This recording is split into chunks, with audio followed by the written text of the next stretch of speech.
ठाण्यामध्ये ठाणेकर, मुंबईकर आणि महाराष्ट्रामधील तमाम कलाप्रेमी ज्या कला महोत्सवाची वाट बघत असतात तो कला महोत्सव म्हणजे संस्कृती कला महोत्सव। यंदा देखील प्रताप सरनाईक फाउंडेशनच्या वतीने संस्कृती कला महोत्सवाचं दिमागदार पद्धतीने 10 जानेवारी ते 13 जानेवारी दरम्यान आयोजन केले जाते। याच अनुषंगाने आज आम्ही राजा रवी वर्मा चित्रनगरी या ठिकाणी भेट दिली। या चित्रनगरीच्या उभारणीचं काम अंतिम टप्प्यात आलंय। या चित्रनगरीमध्ये राजा रवी वर्मा यांनी रेखाटलेली 100 वर्ष जुनी असलेली चित्र ठेवण्यात आलेली आहेत। प्रामुख्याने जर पाहायला गेलं तर अगदी ऐतिहासिक काळापासून म्हणजेच रामायण, महाभारत, कृष्ण जन्म, कृष्णाच्या कला, क्रीडा, त्याचबरोबर रामायणामधील आणि महाभारतातील घटना यांची चित्र प्रदर्शनामध्ये ठेवण्यात आली आहेत।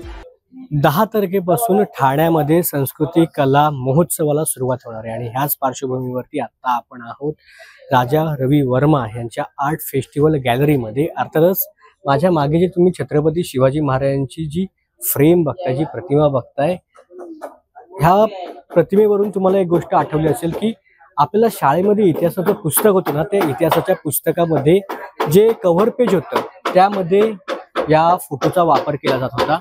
अशा ऐतिहासिक फोटोंची या ठिकाणी आपल्याला आर्ट फेस्टिवलमध्ये वेगवेगळ्या प्रतिमा पाहायला मिळणार। ही सरस्वतीची प्रतिमा आहे, जी प्रतिमा आपण शाळेमध्ये शिकत असताना आपल्याला पाहायला मिळायची। त्याच पद्धतीने विविध प्रतिमा या ठिकाणी आपल्याला पाहायला मिळणार आहेत।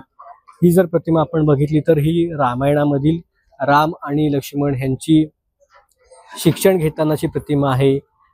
ही रामायण बेस्ड प्रतिमा आहे। ही जेव्हा राम आणि जानकीचा विवाह होतो तेव्हाची प्रतिमा आहे। ही जटायूचं जे युद्ध रावणाबरोबर होतं तेव्हाची प्रतिमा आहे। अशा वेगवेगळ्या प्रतिमा या ठिकाणी पाहायला मिळतात आणि अर्थातच आजच्या पूर्वसंध्येला मोठ्या प्रमाणात या ठिकाणी काम देखील सुरू आहे, कारण 10 तारखेपासून आर्ट फेस्टिवलला सुरुवात होणार आहे। ह्या ज्या प्रतिमा आहेत आपण बघतोय, ह्या कृष्ण म्हणजे महाभारत बेस प्रतिमा या ठिकाणी आहेत। कृष्णाच्या ह्या संपूर्ण बालपण असेल किंवा त्याच्या लीला असतील, ह्या संपूर्ण प्रतिमा या ठिकाणी आपल्याला पाहायला मिळत आहेत। ह्या संपूर्ण ज्या गोष्टी आहेत ना, ह्या गोष्टीला एक इतिहास आहे। साधारण जर आपण बघायला गेलो तर 80 ते 90 वर्षांपासूनच्या ह्या संपूर्ण प्रतिमा आहेत, ज्या राजा रवी वर्मा यांनी निर्मित केलेल्या प्रतिमा आहेत। ह्या संपूर्ण प्रतिमांचं कलेक्शन्स एका ठाणेकर व्यक्तीने केलेलं होतं। त्यांच्याकडनं आपण जाणून घेणार आहोत की ह्या संपूर्ण आर्ट बद्दल काय माहिती आहे। हे जे संपूर्ण कलेक्शन्स आपण जे बघतोय, जवळजवळ ऐतिहासिक चित्रांचं हे कलेक्शन आपण बघतोय, ते ज्यांनी आपल्याकडे एक छंद म्हणून जोपासलेला आहे। शिव रेड्डी सर आपल्या सोबत आहेत। सर, तुमचं मनपूर्वक स्वागत आहे। ऐतिहासिक सर्व चित्र आहेत, म्हणजे सुरुवातीपासून आम्ही छत्रपती शिवाजी महाराजांपासून चित्र बघितले, जे आम्हाला शाळेमध्ये पाठ्यपुस्तकामध्ये शिवाजी महाराजांच्या धड्यामध्ये जी चित्र असायची ती चित्र इथे आहेत आणि आज आम्हाला त्याचं ऐतिहासिक महत्त्व कळतंय की ते कोणी केलं होतं, कोणी ते चित्र काढलं होतं। हे संपूर्ण गोष्टींबद्दल काय सांगाल, कारण ऐतिहासिक महाभारत, रामायण अशा संपूर्ण गोष्टी या ठिकाणी आहेत, काय सांगाल याच्याबद्दल? सांगण्यासाठी बरंच काही आहे, कारण सगळी जी आहे की म्हणजे रामायण सिरीज आहे, महाभारत सिरीज आहे किंवा त्याच्यामध्ये अजून जनरल पण सिरीज अशा आहेत की म्हणजे लेडीज आहेत, तर म्हणजे रवी वर्माने डिपिक्शन केलेल्या लेडीज पण एवढ्या सुंदर आहेत आणि त्यांनी म्हणजे त्यांचा प्रवास खूप होता आणि त्यांचं वाचन पण खूप होतं, म्हणून त्यांच्या वाचनामध्ये आणि मग त्यांनी ते पुराण पण सगळे त्यांचं वाचन झालं होतं।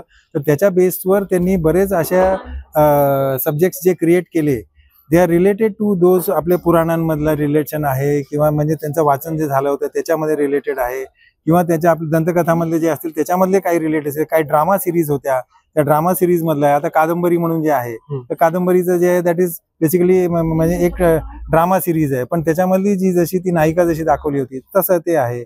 अशा वेगळ्या वेगळ्या खूप आहेत आणि मेन म्हणजे आता जसं बघायचं जर का झालं तर हे कृष्णा राधाचं जे आहे तर ही प्रिंट आज पण अशी वाटते जसं काय की आत्ता प्रेसमधनं आली आहे। एवढे त्याचे कलर्स अजून पण म्हणजे एवढे सुंदर दिसतात की असं वाटतं की याच्यामध्ये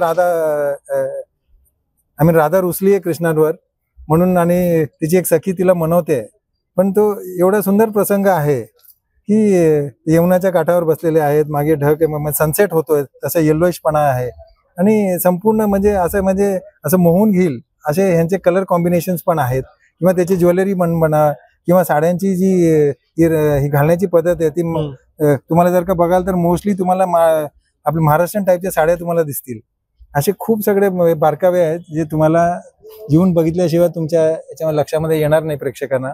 ते कलरिंग जे करायचे ते स्वरूप कसं असायचं, कारण आज तागा आहेत, तुम्ही जसं मगाशी सांगितलं की 100 वर्षांपासूनची ही चित्र आहेत, कलरिंग कसं केलं जायचं ते अजूनपर्यंत टिकून आहे. तर ह्याची पेंटिंग झाल्यानंतर दे हॅड अदर आर्टिस्ट जे त्या लिथो स्टोनवर त्याची पेंटिंग करायचे.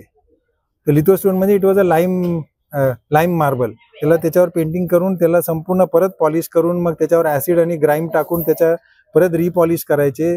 त्याच्यानंतर मग they use to do it with आपल्या ग्रीस पेन्सिल किंवा ग्रीस ऑइल्सनी करायचे.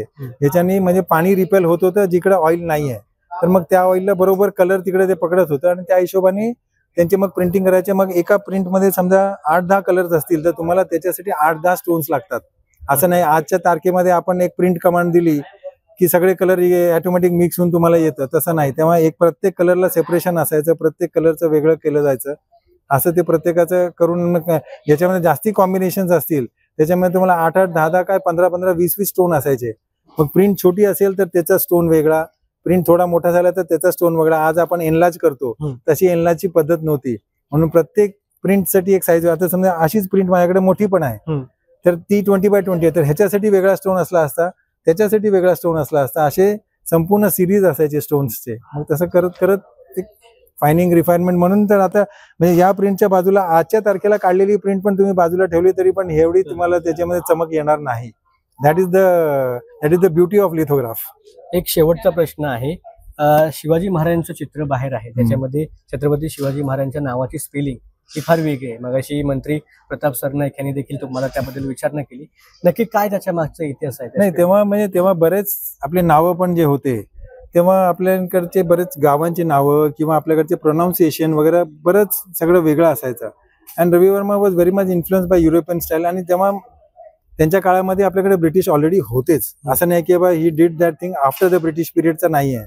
तर तेव्हाचं जसं त्यांच्या तुम्ही जर का इतिहासातले काही पुस्तकं बघाल जे इंग्लिश लोकांनी लिहिलेले आहेत शिवाजी महाराजांबद्दल, तर त्याच्यामध्ये कदाचित स्पेलिंग तुम्हाला असं स्पेलिंग सापडेल. तर असे बरेच आहेत ज्याच्यामध्ये म्हणजे बारीक बारीक तुम्ही संशोधन करू शकता की नाव तसंच का वापरलं गेलं. आता आपल्याकडे आधी हिंदुस्थान म्हणत होते, आज तुम्ही म्हणाल HINDUSTAN, पण तेव्हा HINDUSTOON लिहित होते.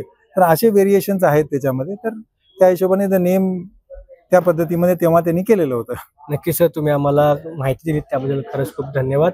आणि ही संपूर्ण अधिक माहिती तुम्हाला जाणून घ्यायची असेल आणि ही चित्र अजून चांगल्या स्वरूपामध्ये तुम्हाला जर पाहायची असतील तर नक्की येणाऱ्या 10 तारखेपासून जे ठाण्यामध्ये सांस्कृतिक आर्ट फेस्टिवल सुरू होतंय त्याला अवश्य भेट द्या. धन्यवाद.